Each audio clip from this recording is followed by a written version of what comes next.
இன்னைக்கு அவனே வந்து பொண்ணு கேட்டிருக்கான். டாக்டரா இருக்கான். அவங்க 2 பேருக்கும் நல்ல ஃப்ரெண்ட்ஷிப் இருக்கு. கண்டிப்பா அவ லைஃப் நல்லா இருக்கும். அதான் வீட்லயும் ஓகே சொல்லிட்டாங்க. ஆ, உனக்கு சந்தோஷம் தானே? எனக்கு ரொம்ப சந்தோஷம். நம்ம வீட்ல இன்னொரு மேல சத்தம், கல்யாணம், எவ்வளவு ஹாப்பியா இருக்குல்ல? நிறைய சடங்கு, ரிலேட்டிவ்ஸ், ஃபங்க்ஷன், ஃபேமிலின்னு எல்லாரும் ஒண்ணா இருக்கலாம். சேர்ந்து இருக்கிறது தான் லைஃப்ல சந்தோஷம். நீ என்ன சொல்ற வேலா? நீங்களாம் படிச்சவங்க, உங்களுக்கு நான் அறிவுரை சொல்ல என்ன இருக்கு? எனக்கு என்ன தெரியும்? கத்தி, அடிதடி, ரவுடிசம் இவ்வளவுதானே தெரியும். செல்விக்கு பார்த்த மாப்பிள டாக்டர், நல்லது தானே. ஆனா எனக்காக ஒரு விஷயம் செல்விகிட்ட சொல்றியா? நீயே பேசலாமே. ம். சரி சொல்லு, நானே சொல்றேன்.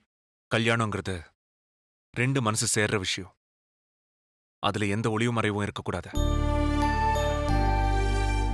யார்கிட்ட நம்பிக்கை இருக்கோ அவங்க கிட்ட மட்டும்தான் முழு அன்பு வரும். நம்பிக்கையை உடைச்சிட்டா வாழ்க்கையை நரகமாயிடும். எதை நோக்கி வாழ்றோம், நாம யாரு, இப்படி பல கேள்விகள் நம்மளை துரத்தும்.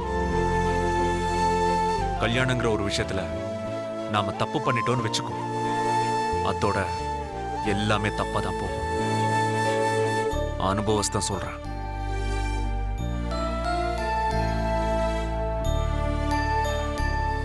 செல்வி சிட்டில படிக்கிற பொண்ணு. அவ வாழ்க்கையில நிறைய ஃப்ரெண்ட்ஸ்.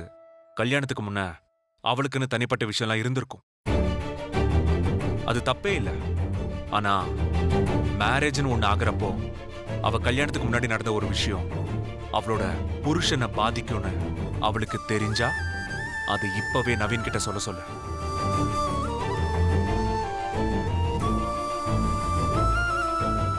இல்லனா நம்மள மாதிரி உறவு மேல நம்பிக்கை இழந்து எதை பிடிமானமா வச்சு வாழ்றதுன்னு தெரியாம தவிக்க வேண்டியிருக்கும்.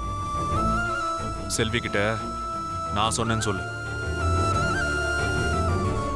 கல்யாணத்துக்கு முன்ன அவ வாழ்க்கையில என்ன நடந்திருந்தாலும் அவளை மேரேஜ் பண்ண போற அந்த பையன் கிட்ட அதை பத்தி வெளிப்படையா பேச சொல்லு, புரிய வைக்க சொல்லு.